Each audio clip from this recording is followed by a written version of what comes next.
Hi guys, it's Chris at Cork and Crown in my office at my desk, not in my cider shed yet.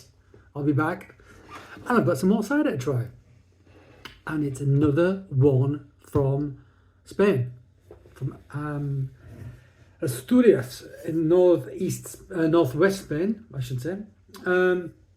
We had the can already from Todo Bien. There you go. All's good. In Spanish, I don't speak Spanish, I'll look it up. All's good it means. Natural Spanish cider imported by a young chap called Harry Andrews. Young to me, he's probably not young, but compared to me, he's young. And the stuff we had the first time was a can. It was carbonated, very untraditional in that sense. In a can, already like forced carbonated, but very gently, and I really enjoyed it. I have to say, I was not skeptical, but I'm like, oh, it's messing with tradition. But actually, it was great. I really liked it. This is the traditional stuff. Corked bottle. This is 6.5%. It is going to be still. So this thing would normally be thrown, like poured from a great height. I ain't going to do that in my office. I don't mind so much. My wife will kill me because it's also her office and we don't want cider everywhere. Or more cider everywhere than already is.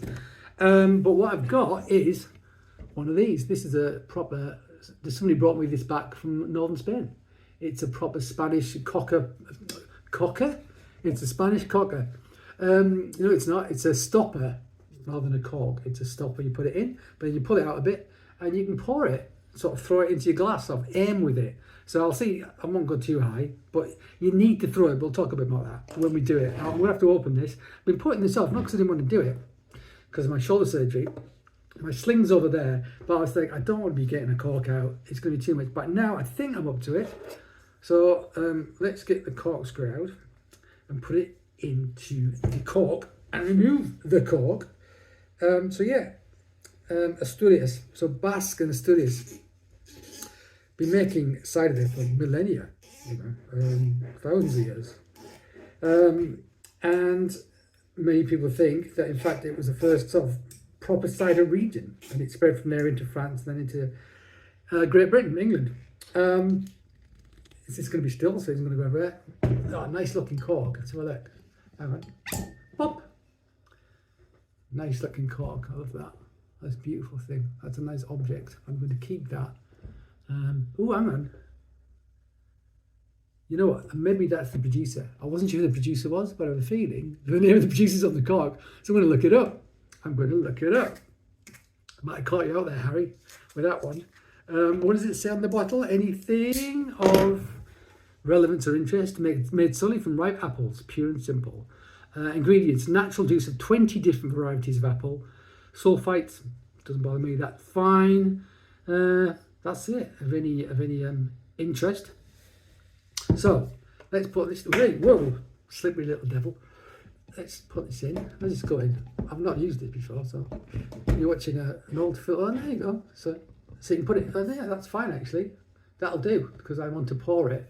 So there's a smaller bit and a wider bit. What should we go for? Let's pour it into the artist straw glass. All right, Chris. Artist straw glass with the shrew on, which is what artist straw supposedly meant in some Herefordshire dialect. Right.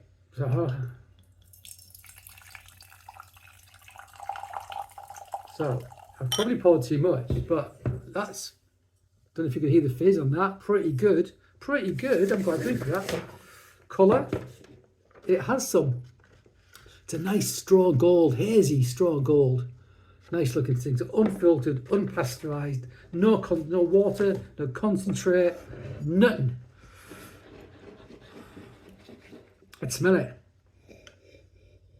Smells brill. Smells a lot like the first one, actually. It's basically the same cider. But that pouring is to oxygenate it. I mean, things open up. It's like you let wines breathe and stuff, It opens you up, gives you more flavour. Also adds a little bit of fizz to it. You can hear a little bit of fizz as it hit the bottom of the glass, just to give it a little bit of a tingle, if you like, a prickle on your tongue, while it being dead still. But yeah, I think I'm probably not doing it in quite the right shape glass. I probably put too much in. You do very small pours and keep topping up. That's how you meant to do it. I can only do so much, people. It smells great. I mean, it smells like, can't remember what I said last time. It smells like a proper cider. It smells like a proper cider, like cider, like sweated apple cider skin, that kind of thing. Yeah, like a woody smokiness to it as well. Earthy quality. It's very hard to describe. It's really nice. I love it. Yeah, I love it. There's no funk to it, but it smells like earthy. It's really interesting. Yeah, there's a greenness to it, and it smells like it's going to be there's going to be some. It's not massively acid on the nose. The last one had, like, I think, a hint of acetic acid, which is totally fine in this style, and I like it. I actually like it. I think it works brilliantly, and it wasn't bone dry either, I don't think. But let's try it and find out.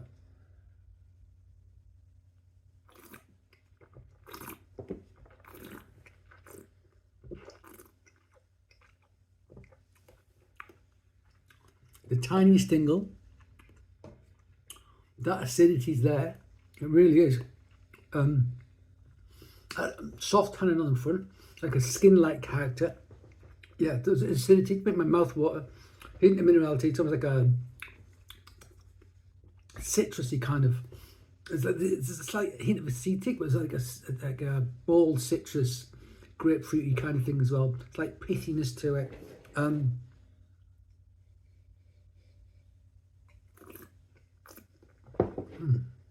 It's a little tingle, just a bit. I'm just going to give you a little top up. Hang on.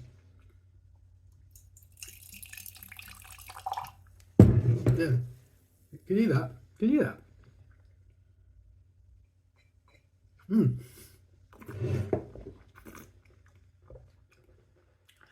It's actually quite fizzy when you do that. It's amazing the difference it makes. It's brilliant.